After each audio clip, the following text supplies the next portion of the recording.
Welcome to the Calling the Quarters podcast. I'm your host, Dean Jones. This is Season 2, Episode 5. Today I'm speaking with author Ben Stimpson, who is a therapist, lecturer, student, and spiritual director. Ben has developed courses on a variety of topics, including Ancestral Veneration, the power of story, and folklore. In addition to his new book, Ancestral Whispers, a guide to building ancestral veneration practices, Ben has a podcast called Essence Podcast with Ben Stimpson, where they talk with pagan authors about paganism. I found this conversation to be very insightful, and I learned a lot about the topic of ancestor veneration, something I believe will be coming up a lot in the coming years. I'll be taking you now to my conversation with Ben Stimpson. Welcome to the Calling of the Quarters podcast. I'm your host, Dean Jones. Today I'm very, very happy to be talking to Ben Stimpson, a therapist, lecturer, student, and spiritual director who has developed courses on a variety of topics, including ancestor veneration, the power of story, and folklore. When not working with clients and writing, Ben is engaged in his class of study, religious studies, medieval and classical studies, folklore, and spirituality. Ben, thank you for being on the podcast. Thank you so much for having me. I'm really excited to talk with you today. I want to talk a little bit about your story of where you grew up initially and then where you continued to grow up and how that kind of affected who you came to be. Absolutely. So I'm originally from the United Kingdom.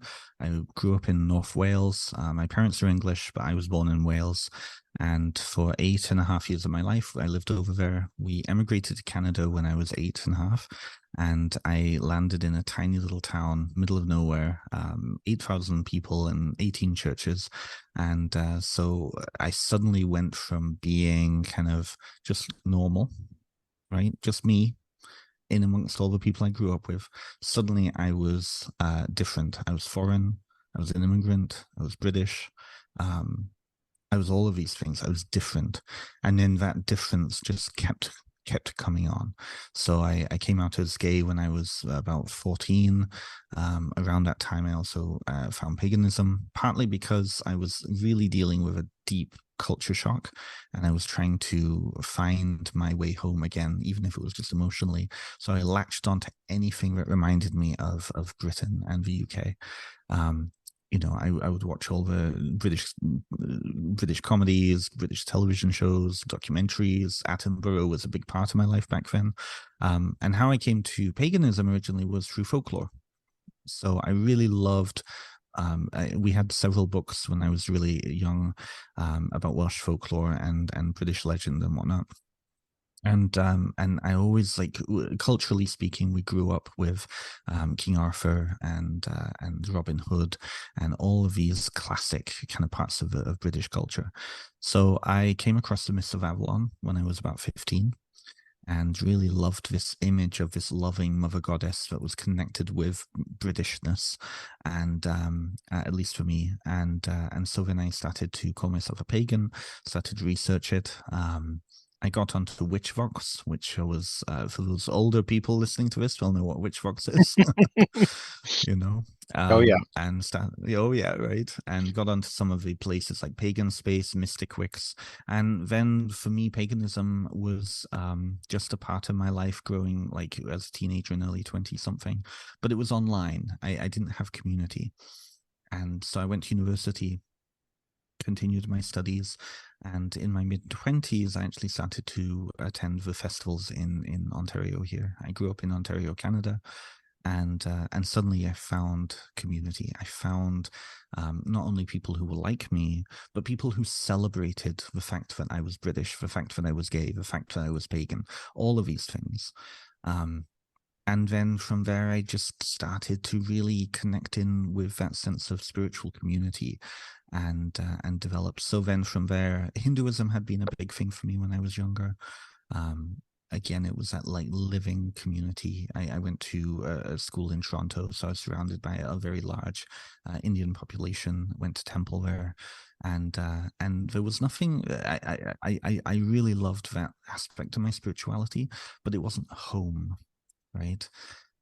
When I was in my later 20s, I came to Lukumi Santeria, the Afro-Cuban tradition, and lived with my godfather for a couple of years while I was in school again for psychotherapy. But again, it didn't feel like home because it wasn't my cultural background. It didn't speak to me in the same way as the figures from my British background did. But don't get me wrong, I love the Orishas, and they were very, very, very, very kind to me. And my life changed completely. But throughout this whole process, it really has been a sense of being called home. And home is the landscape and all of the spirits and beings that live on that landscape of my origins. So I hope that answers the question. I hope I didn't go too far off the rails there. No, not at all. I love this answer.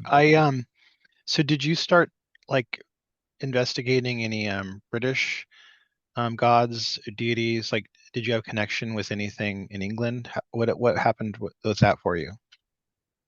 Well, so originally when I came to paganism, a lot of it was kind of a mishmash. So I didn't really know anything about the ancient Celtic tradition Right. because that really is a hidden part of the culture, right?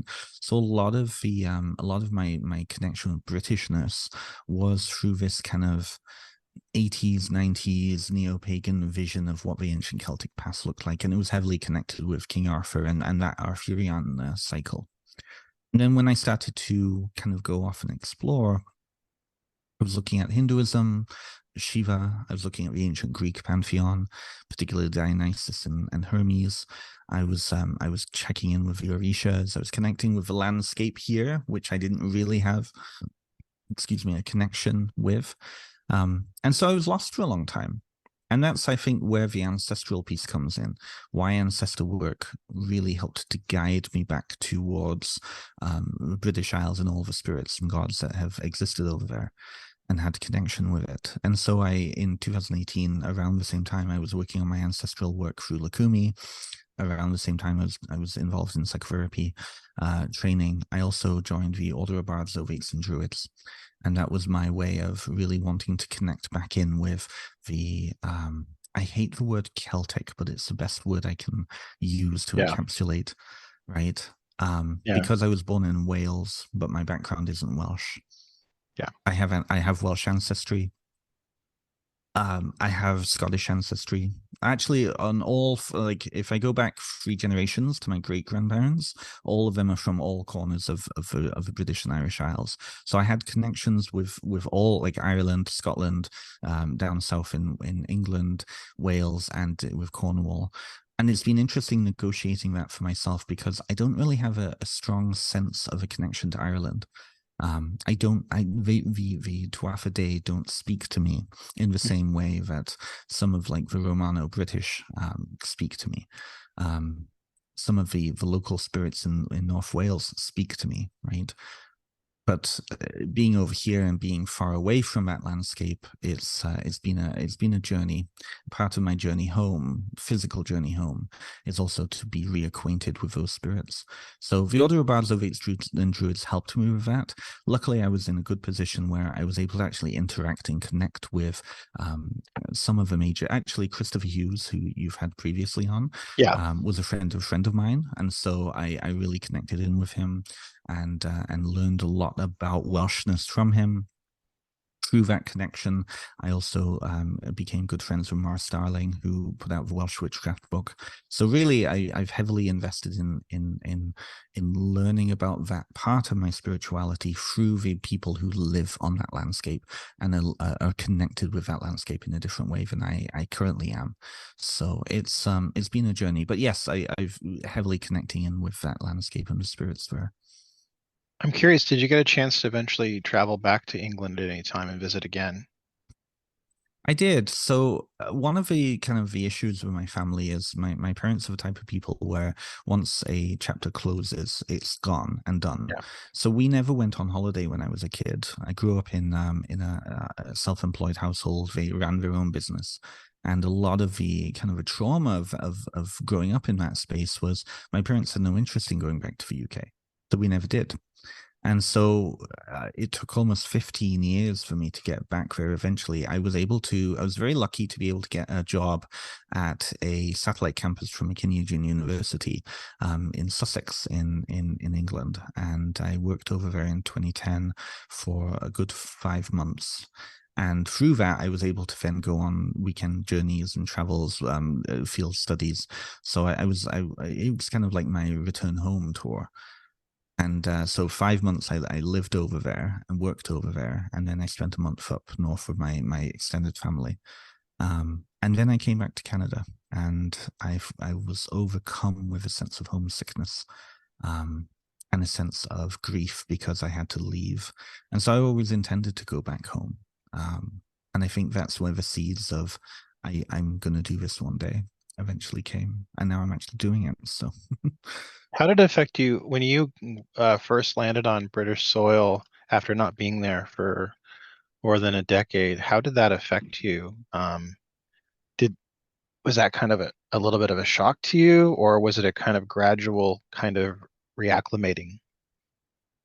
Well, I think because I had consumed so much of British culture over here, and because my family from over there often came over and visited us, I Yeah, was always surrounded by and involved in that community, but from afar, right?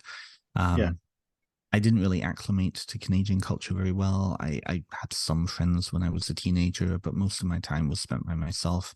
And it was only in university and in my 20s when I really connected in.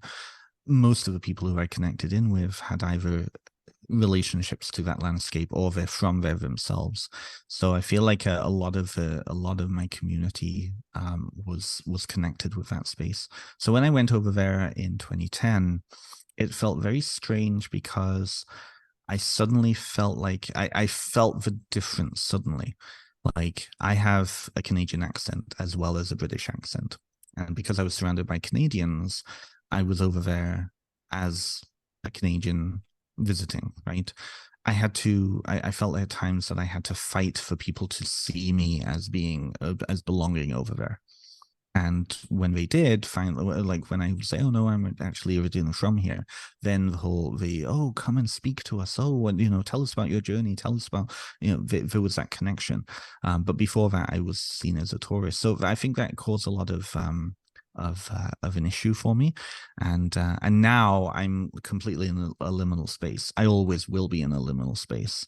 And most immigrants, I think, and most people who move to a new area will always find themselves in that space of being in between where they came from and where they are now. And I found power in that, but certainly I'm preparing for myself to have culture shock again. There's certain things that I'm seeing over there that are really really annoying me, such as like the indirectness that's part of the culture. So you know. What was the Mm. biggest, I mean, from what I've seen of Canadian culture, I think a lot of people assume they're just like the United States, and I really don't believe that's true. From what I've seen of Canadian culture from the outside, I see a lot of almost kind of what I don't want to use this term because it's got a negative connotation, but I can only use it because it's the only word I can think of, but kind of a nationalism. People that are Canadian are very proud of being Canadian. They think and talk a lot about it. It's a big deal, especially regionally. There's different regions. Canada's a big country, and Canada's different in different parts. What was the biggest cultural shock for you when you moved there, and what do you perceive of it now after you've lived there a while and you're going to be going back to England? What are your thoughts of being somebody who lived there for? Well, I think a lot of people, a lot of Americans, what they don't understand about Canada is how much of the national identity of Canada is formed through comparison to the United States. Yeah, Because I think a lot of Americans just assume that it is just like the United States. There's a lot of many big differences, but I also think that Canadians are more like Americans than they are British. But I think it depends on what region. I think we need to see Canada as Canada's. If you go down to the Maritimes, Newfoundland, which only joined Canada in the 1840s, you go down to Nova Scotia, you go down east, right? There's a real sense of identity and very strong roots to Ireland and Scotland, right? You go to Quebec, same thing, really strong roots of Quebecois and Francophonie. I think Ontario, because Ontario contains, I would say, the majority of the population. We have something like 10 million people living here out of like 35 million people. Ontario's culture is very, very similar to the United States. Most Ontarians go down to New York or Detroit or into to go shopping, to go visiting. You know, a lot of people here. It tends to be a big immigrant population because Toronto attracts a large number of immigrants. So just like many U.S. American cities, same thing. There seems to be that connection to the states. Of course, a lot of our media is also connected to the states. So I really do think that there's a lot more similarities between Canada and the United States than there is differences. But Yeah, that being said, Canada is also we have our monarchy that's the same as the British monarchy. Our way of like our democracy is different up here, and certainly when we're looking down at the states, we're looking down on the states, right? yeah, So I for culture shock, I think for me, the culture shock was because I was 8, right? Like I acclimatized very very quickly to Canadian culture. What caused culture shock more for me was those little things like, you know, how I saw myself, how I spoke about my emotions. British people, at least from 30 years ago, didn't really speak about their emotions, and it yeah, wasn't encouraged. Right. I would say, if anything, UK culture now, especially younger people, because they grew up on American TV and because of the cross cultural connections, I would say that British culture has taken on a lot of that lack of indirectness when it comes to talking about feelings, talking about emotions. But it's a very generational thing. So yeah, it's going to be very interesting. I think that there's an insularity that the UK has, and we're certainly seeing that because of Brexit. That is very similar to the insularity of the United States, whereas Canada and Canadians, they're so used to traveling to another country all the time because you know a majority of the places in Canada are only 3 hours from the US border. So you know we're not traveling only within this one country. We're traveling to Cuba. We're traveling down to Mexico. We're traveling to the United States. We're traveling to Europe, right? And so I feel like Canadians are a lot more cosmopolitan than a lot of Americans. But yeah. there's a reason for that. America has everything that you could possibly need in a country. It's got maritimes, it's got mountains, it's got huge national parks, it's got such a varied landscape, and it's such a huge country that somebody could live their entire life in the United States without needing to go outside of it. So, When you're a pagan in America, it can be easier or harder depending on where you live. Where I live in the San Francisco Bay Area, it is easier to be a pagan in some ways depending on what part of the Bay Area you live in. You can be absolutely. out as a pagan at work and you're not going to have to worry about your job safety in most cases. Mhm. Again, depending on what part where you live. But if you live in the heartland or you live in Texas, it could be, even life or death if you're a pagan, maybe in some cases, especially with our love of guns and gun violence. Is it hard to be pagan in Canada? No, I would say no. I mean, I think people would disagree with me on that. I think that it depends again what part of Canada you're in. If you're in Alberta and in the kind of the central provinces, that culture is much more like the heartland in the States than it Yeah, is kind of Ontario tends to be, because it's so diverse, we don't tend to have now anyways that many issues with people practicing.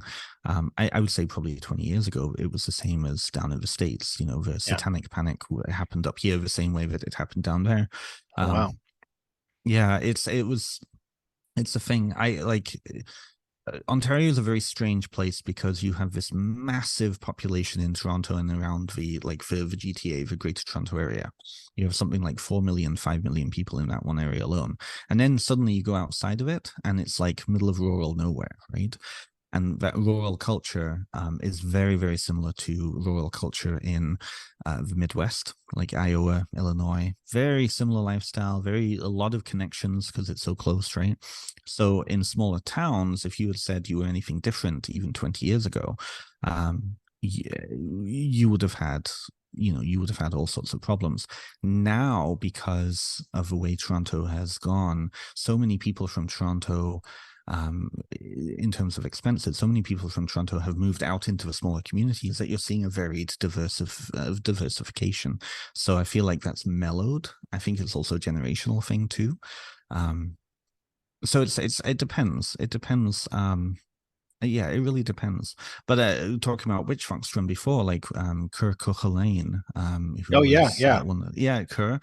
So he was over in Vancouver, and I know he, like, in the early 2000s and late 90s, he really did a lot of fighting for, pagan rights in that region. So again, I think it depends, really. Yeah. I want to talk to you about your new book out. There's so many things that I want to ask about it. It's for many reasons, and we're going to go into this more. Can you talk about Ancestral Whispers? How did you come to write it? How did you come to conceptualize it and pitch it to Llewellyn? Let's talk about Ancestral Whispers. Absolutely. So Ancestral Whispers started originally as a project that I did in my psychotherapy program. So when I was training from 2017 to 2019, one of the big projects that we had to do was a family history project. And it was a form of self-therapy. It was a form of understanding ourselves in relation to our family story and our family context. And we were using family systems theory as a model. So we did a huge project with that. And by the time I came to the end of that program, I was starting to think about what can I do to offer clients, because these days you can't just do therapy.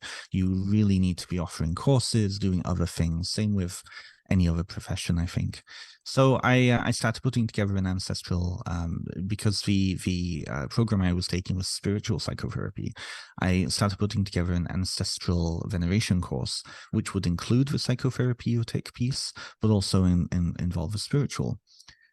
In 2019, when I looked around at what was ancestral work in the pagan community, a lot of it was, and I'm going to generalize here, but a lot of it was really paying lip service to the ancestors. I think I understand why. There's a lot of pieces as to why that was. I think part of it is religious trauma. A lot of pagans don't know how to work with their ancestors, especially all those millions of ancestors who were Christian in between here and where a lot of pagans want to go with ancestor work. And I think also because there are no real rituals. A lot of the ancestral traditions around the world, they have living ancestral practices that go back in time, many, many, many, many generations. Neo-pagans don't have those. We're used to building our own and reconstructing from the ancient, right?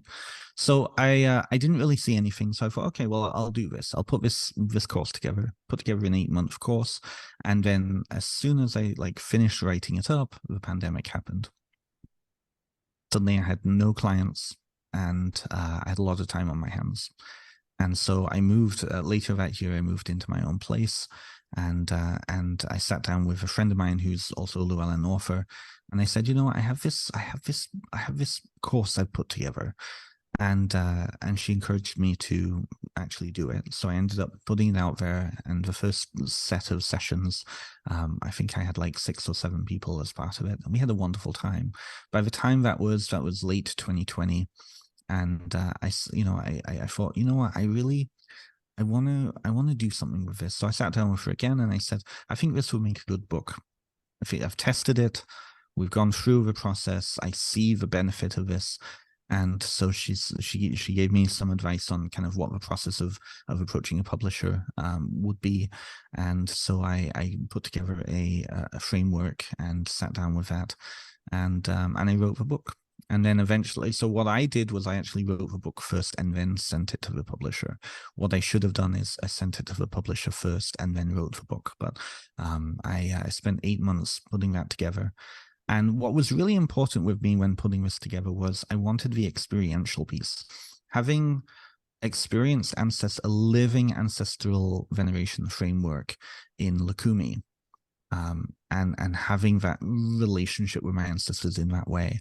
They're not symbolic, they're not archetypes, they are existing in my life.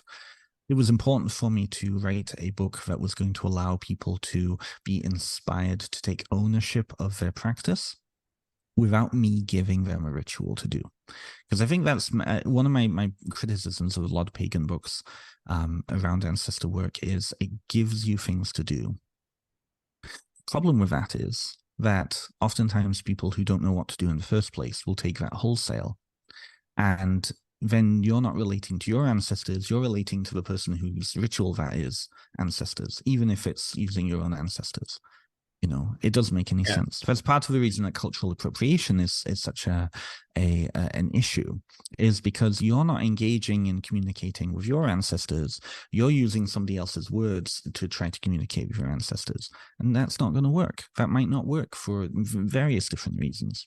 So I wrote the book as a more of a primer to lay out the worldview of ancestor veneration, lay out the various ways around the world that others and other communities interact with their ancestors in this way.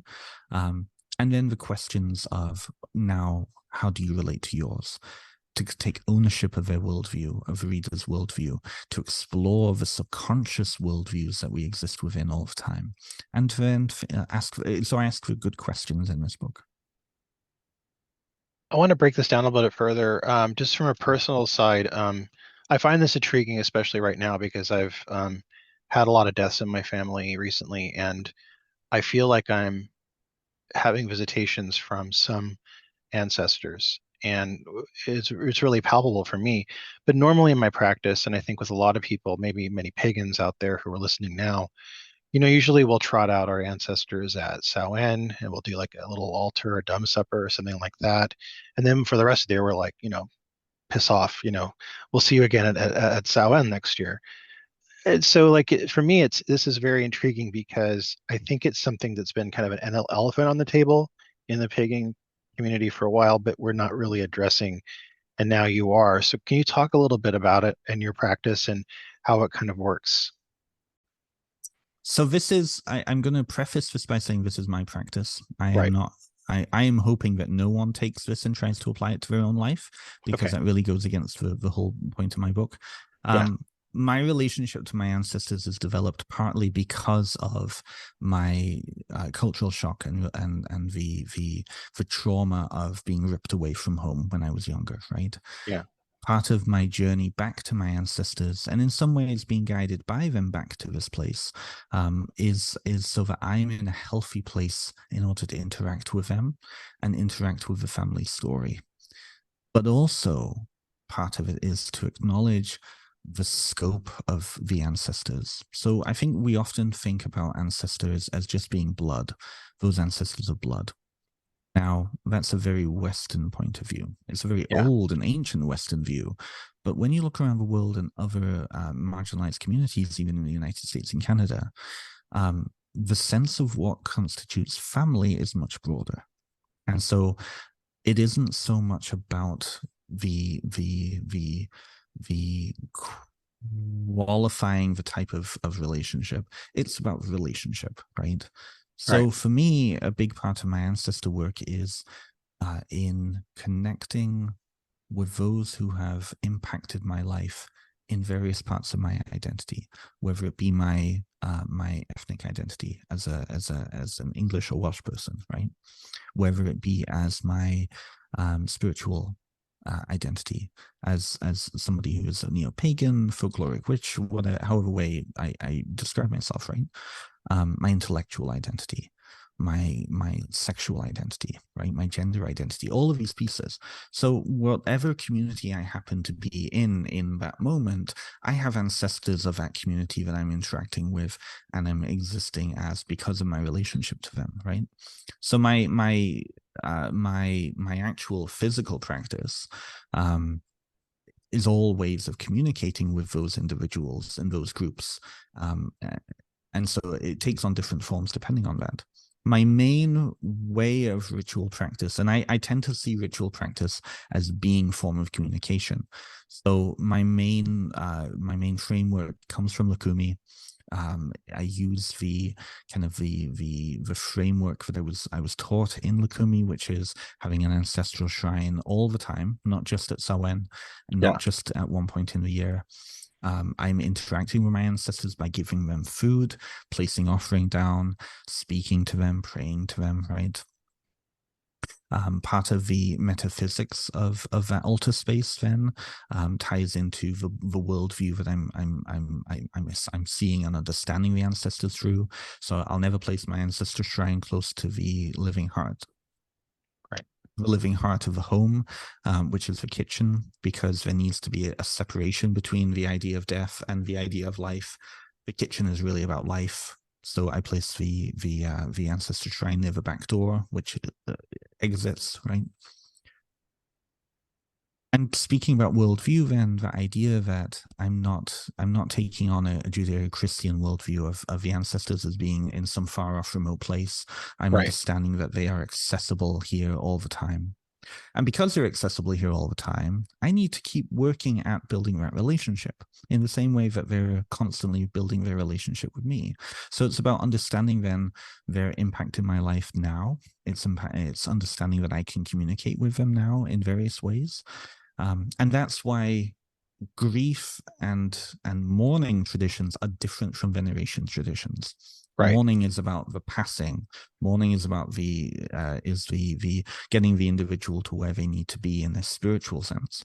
Whereas veneration is once they're there, it's interacting with them, right? Does that make sense? It does. I got to ask you, this must be, and if this is too personal, we can, edit it out. This must be really healing, I would imagine. Yeah, absolutely it was. Absolutely it was.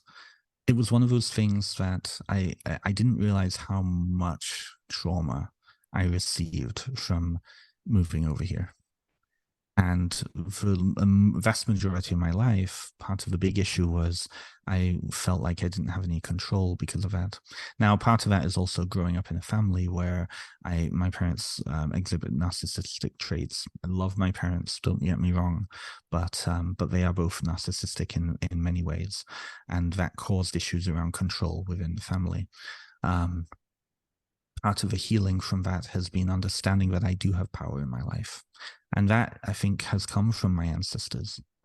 Right? That has come from them inching me towards where I need to be, healing from fucking up my life in multiple ways. Right. One of the reasons I went into social work originally was because I didn't know what to do with my life, because I didn't feel like I really had a life. Right. One of the reasons that I so heavily focused on the past was because I didn't really see a future for me. Because I wasn't taking control of my own life. Right. I Yeah. think also that idea of working with death, understanding death, and understanding legacy also brought in a great deal about responsibility. And many times in my life, I was very irresponsible, and that caused some very unhealthy things in my life.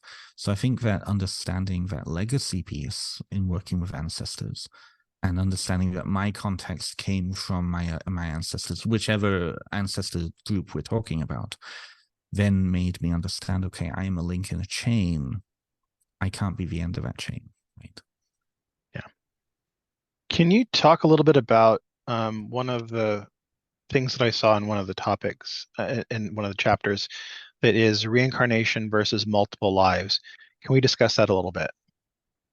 Yeah, for sure. That's I think in chapter 2 or chapter 3, something like that. So part of that conversation is I often get asked this about, if we believe in reincarnation, then what exactly are we connecting with if we are thinking of ancestors, right? Because the whole idea of the ancestors is that they are in some sort of dead space somewhere, that they are in some sort of afterlife. So if you believe in reincarnation, then your soul doesn't go to an afterlife; it goes to a next life, right? And so I think that again speaks to that idea of, like, who a relationship, and like what is your worldview around this. You have people who say they believe in reincarnation, but they want to do ancestor work. Well, how is that going to work if if you think that there's nothing there, right? So I discuss the various ways that one can approach this for themselves. there's this idea of a multiplicity of the soul. So in many ancient cultures, many contemporary cultures, there's this idea that the soul of a spirit is actually made up of multiple other parts. Only some of those parts go to get stored in an afterlife, while other parts go on to incarnate again and again, right? So I think that question really, it comes down to where people are at with that.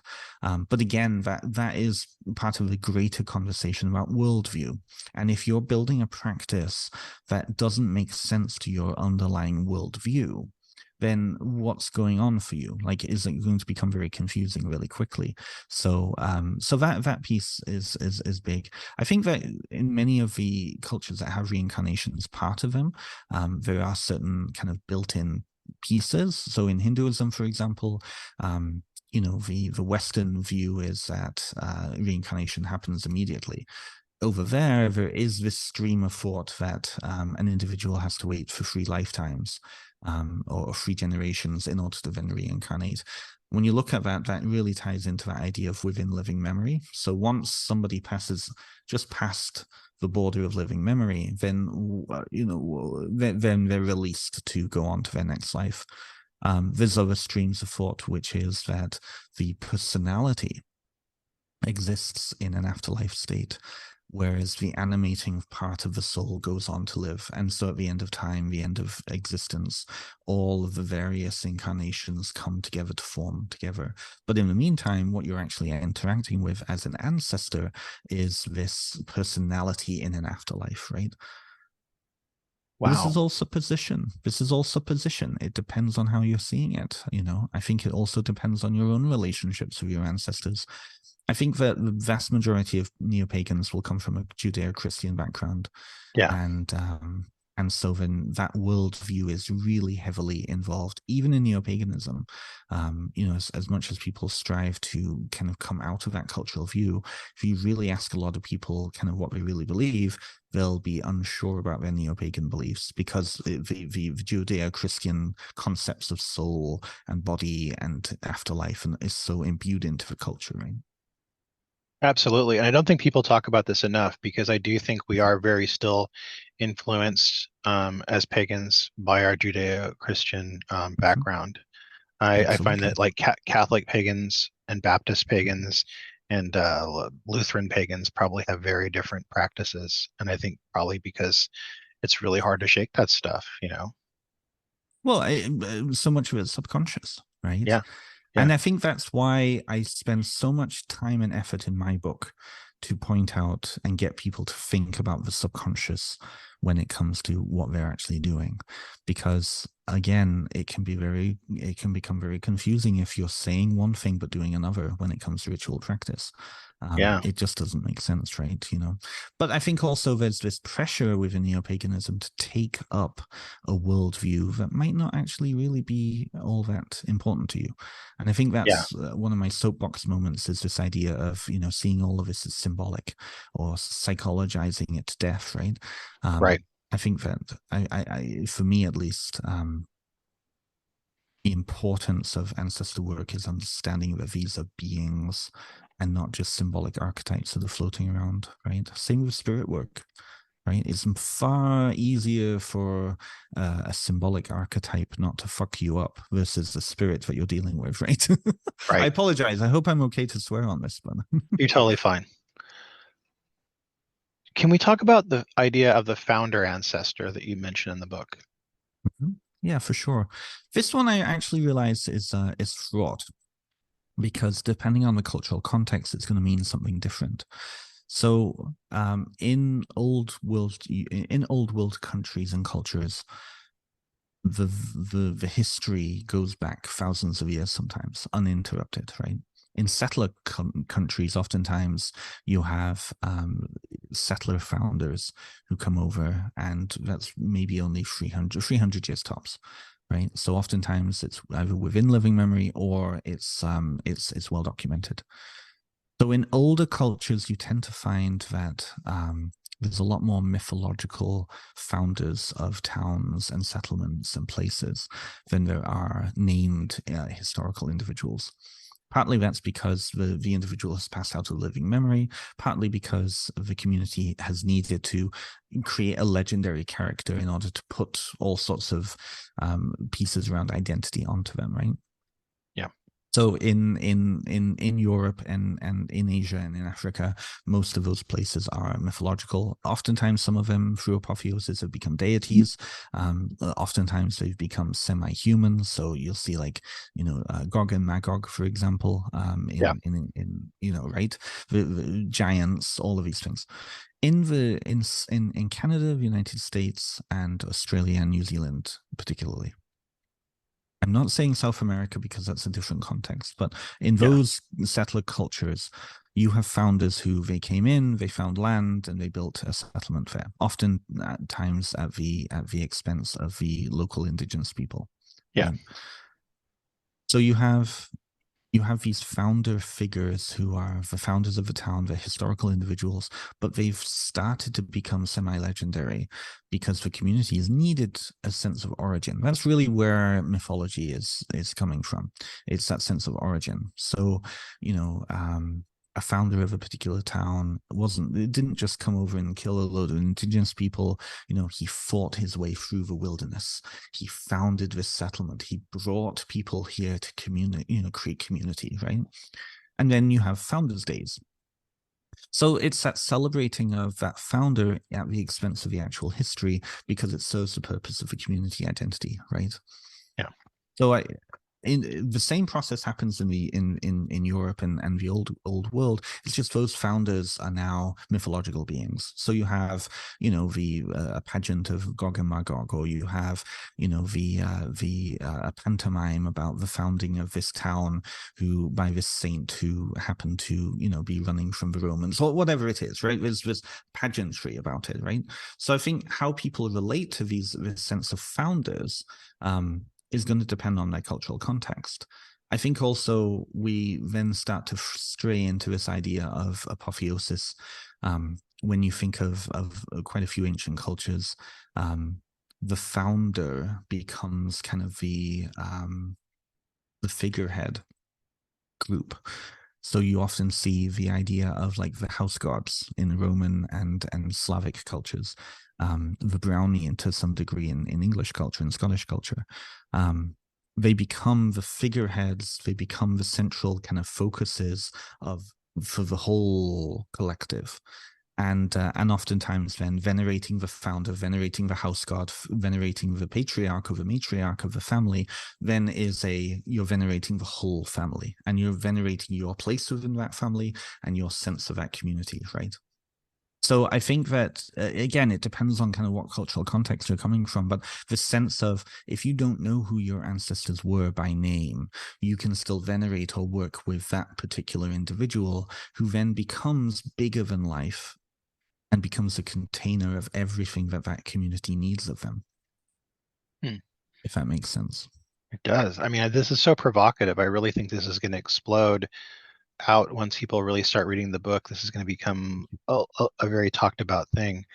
Can we talk a little bit about some of the rituals that you have in the books, and if you don't mind? Of course. Well, there are no rituals in the books. Okay. That's Okay. very intentional. I haven't given any ritual to for people to follow in this. What I have done though is in the second half of the book, I've broken down all of the elements of a living ritual practice. Uh-huh. My approach with ritual is that, my understanding of ritual is that it is a form of communication that uses gesture, symbol, and performance as a way of communicating with spirits, the deities, each other, whatever, right? So I talk about how then what do all those elements mean? What can they mean? What use do they have? And so then I use a lot of examples of what ritual could look like.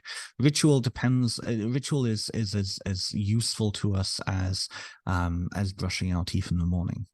Yeah. Right? We can build a whole spiritual routine that will allow us to interact with the other and the spiritual world and ourselves too.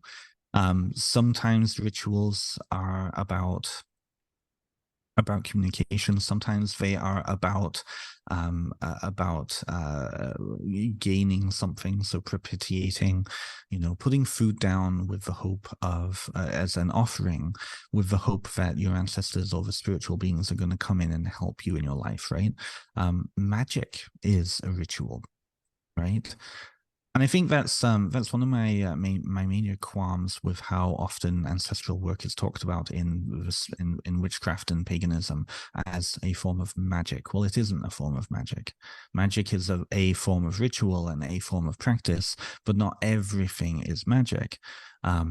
With ancestral magic, what you're essentially saying is, I'm going to work with these beings because I'm getting something out of it. I have a task and I have something I want to get. Whereas veneration is building that relationship. So all of the rituals that I talk about in the book are really about strengthening relationship so that then you can go and propitiate or work with these beings in magic, or even just to have them as part of your life, right? Yeah. We talked before we started recording a little bit about your book and the many aspects of it. And I feel like for me, somebody who's read Llewellyn books for years and has, many of them in my collection, I feel like this book and a few others that are coming out now are kind of a sea change for Llewellyn. From the cover, usually the cover is not a big deal, but for me, I think it was a huge telling sign because I was almost honestly, and I don't mean this to sound bad, but like when I saw the cover, I was like, I was not sure it was a Llewellyn book to start off with. I thought maybe there was a mistake and I'd Mm. gotten some other book. And I was really happy with the cover. I would actually own the cover as an art print in my home because it's Beautiful, that isn't well it? done. Mm. Yeah, it's very well done. And then looking within, the context of the book and the way it's written is a huge departure, I think, for pagan books in general, which I loved. I love this, and I'm seeing this kind of as a um, new wave within pagan writing. What are your thoughts on this? Is because you actually had a lot of talks as well when you were writing the book and publishing it. How do you feel about this kind of change that's coming upon pagan publishing right now?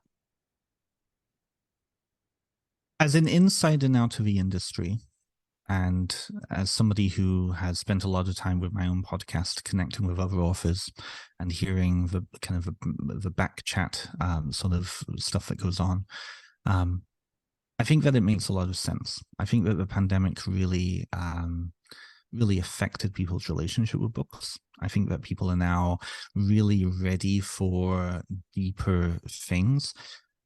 I don't think we're necessarily understanding how deeply and profoundly the pandemic affected people in society. I think suddenly having death very, very, very close to us in a way that I would say we haven't seen since 9/11 in North America has been a big thing. And I think that people are ready for deeper and more experiential pieces. I think that there's also, I think that the demographic has changed too. If we look at, say, the younger witches now, a lot of them are on TikTok and on Instagram, and they're learning and they're connecting in with in a very different format from kind of the book approach. So I think that the book community is aging, and that they're now finding themselves in different parts of their lives and are really seeking something deeper now, because we're in our 30s, 40s, and 50s, right? So I think that is an actual change. I think that also a lot more people are now connecting in with tradition and connecting in with again, reading again, experiencing. I know a lot of people who, like, even on Witch Talk, I'm really connected with dark academia circles, for example. I'm in school right now too, and a lot of the younger folk who are really refinding the classics again, which is really cool. Like very interested in reading, slowing down, in finding connection again. And I think that's partly due to us being, because of the pandemic, being so disconnected. So I can't really speak. I can't really speak for all of Llewellyn, because I certainly there's certainly a lot of books being put out by all the publishers, but I do notice that shift as well, and I think that there's very good reasons for it. I think I think that is also perhaps where we're looking now. Like I'm certainly recognizing this in myself. I don't know anything about the chakra community or the crystal community or the holistic health community, right? My focus lately has been on the folkloric witchcraft community and the African traditional religions community and those forms of practice. And so I'm seeing a shift within those circles. So I'm cautious to say that it's make a general statement, but I do definitely see the difference coming. And I think that it's again, there's a lot of pieces to it. I think there's a lot of reasons for it. Yeah. What was it like for you holding the book in your hands when you got the first copy of it? It's it was a very strange thing. I At that point I'd been working on this project for 2 years. Yeah, This project for me, by the time it came out, was 2.5 years from putting pencil to paper. Um, there was a time where it was 8 months where I didn't hear from Llewellyn at all, so I wasn't sure what was happening with it, yeah, and so when I finally got the first of all, I got the e-galley, this was about 6 months ago. I got the digital version, and yeah. that was neat. I loved the front cover. And then they sent me a printed galley, which is not quite correct, and I knew that that was something that I had to go through. But it was the first physical copy, and I think I must have walked around with that for about 3 or 4 days, just in my pocket. I took it to school with me. I was like showing all the people I knew, right? And that was exciting. And then a weird sort of thing happens, and other authors have probably told you this too, but you go through such weird emotions. There was a disconnect from it. I was just getting tired of it. And then, of Yeah. course, as I was getting tired of it, and I just wanted to be out and it to be done, I had to start doing the podcast circuit. So I heavily went into the podcast circuit, doing interviews, and so people were asking me questions about stuff that I had already been working on for 2 years. So it's like, yeah, you can tell when somebody goes into a script, right? So it was weird. I was like trying to find an excitement in it. And then I got my box of books, and that was kind of exciting. But I already received about a week before the 2 copies of the finished copy, so that Uh-huh. was really exciting. So like it was like the Lord of the Ring. It was like the final Lord of the Rings movie, where it was like this beautiful scene. We go off into the sunset. It starts to dim. And you think this is it, the credits, and then boom, we're into another 10-minute scene. It's like Yeah, it's a good analogy. I like so. that. Yeah. It was weird, such bizarre feelings, and but now I'm back to that excited mode, and I have to stop myself from constantly going and checking on Amazon to see reviews because that's not healthy to begin with. Well, that can be Mhm. maddening, I think, because I've seen some good and bad reviews, and people can be really Totally. awful on Amazon. I don't know why. It seems People needless. people project. This is what Yeah, I've learned, and this is what I hear from all my author friends: is the sheer amount of projection that people put onto these things. Um, I I mean, I get it from like a therapy point of view. I get it because somebody is spending time with your work.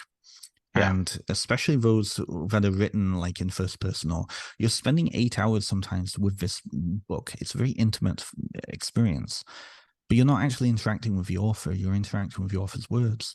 So it's yeah. easy then to feel like you have a connection, or a disconnection to that individual, and then take it out. And when it can become very damaging, it can become very dangerous.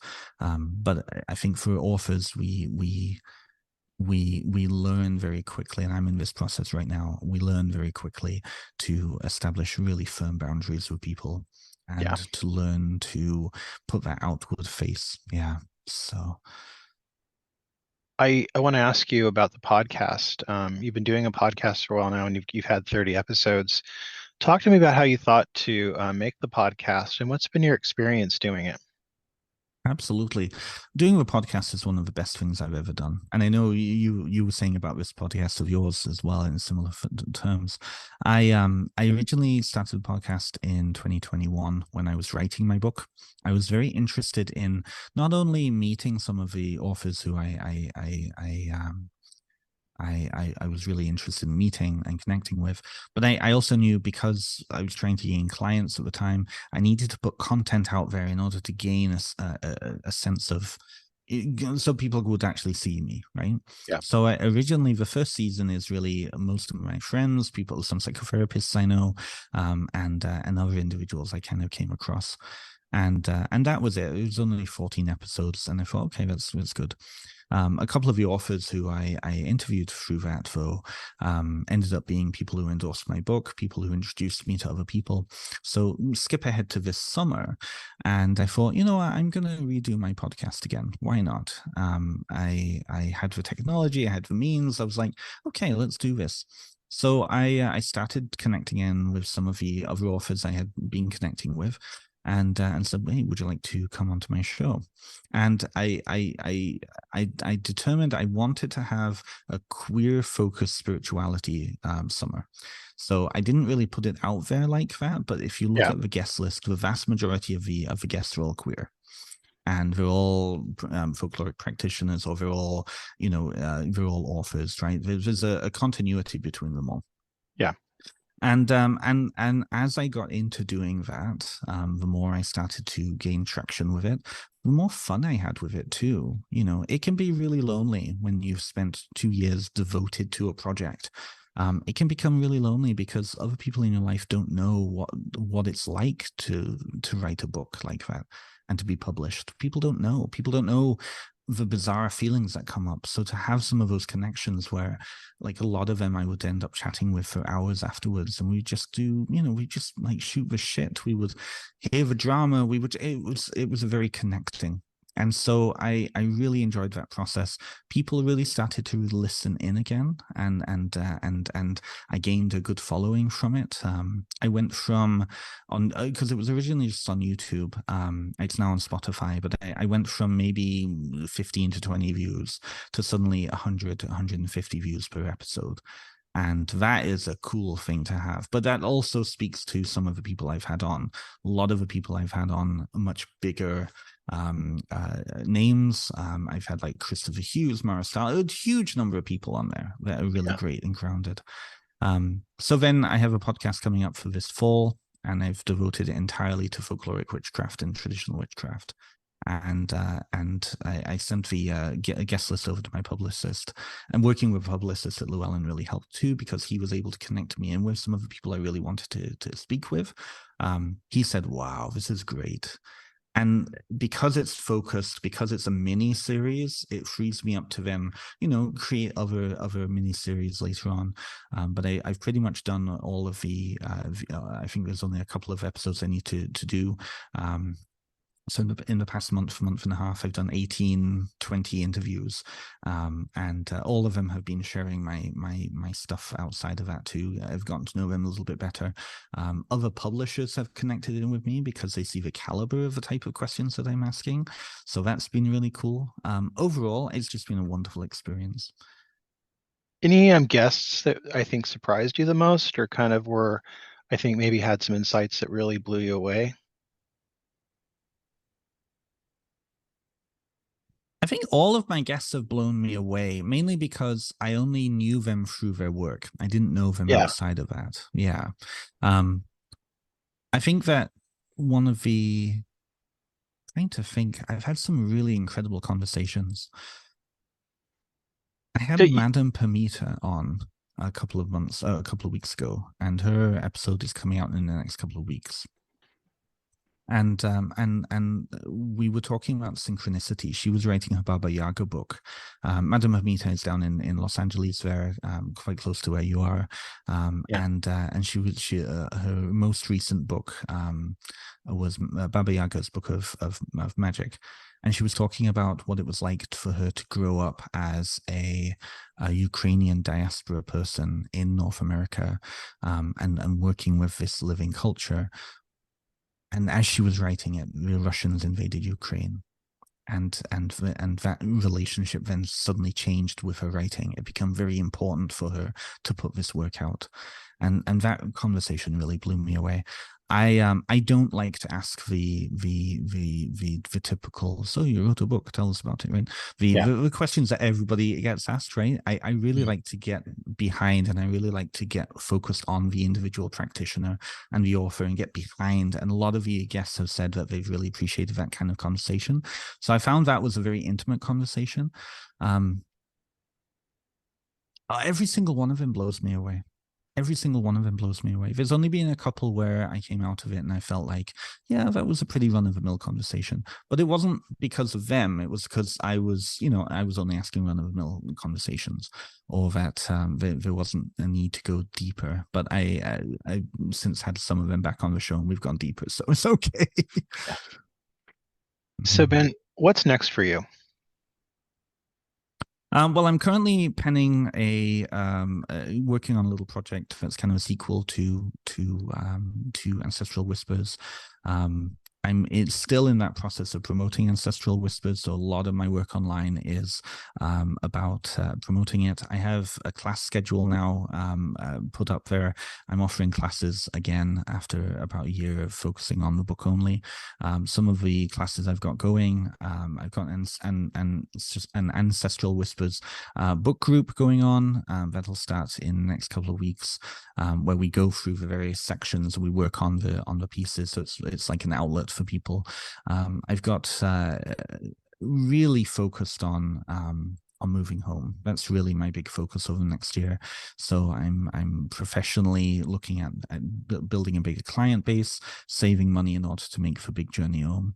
The podcast is continuing as well. I've got a couple of events that I'm going to be part of. Most recently, I was part of the Salem Witchcraft and Folklore Festival, and I did a presentation there that's still available if people are interested in purchasing that.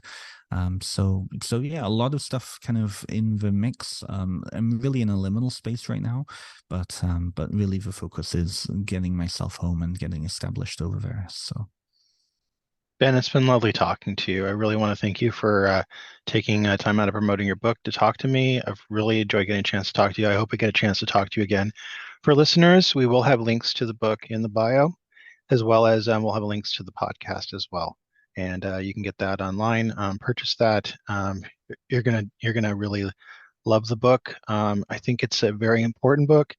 And I think Ben's been very modest about this. I think it's going to be something that's going to be talked about a lot in the next couple of years. Ben, thanks for being on the podcast.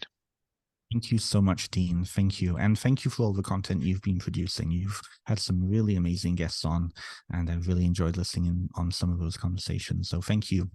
Thank you. That means a lot. Have a That was my conversation with author Ben Stimpson, who has written the new book, Ancestral Whispers, A Guide to Building Ancestral Veneration Practices. We have links to this book, as well as Ben's podcast, Essence Podcast with Ben Stimpson, in the bio.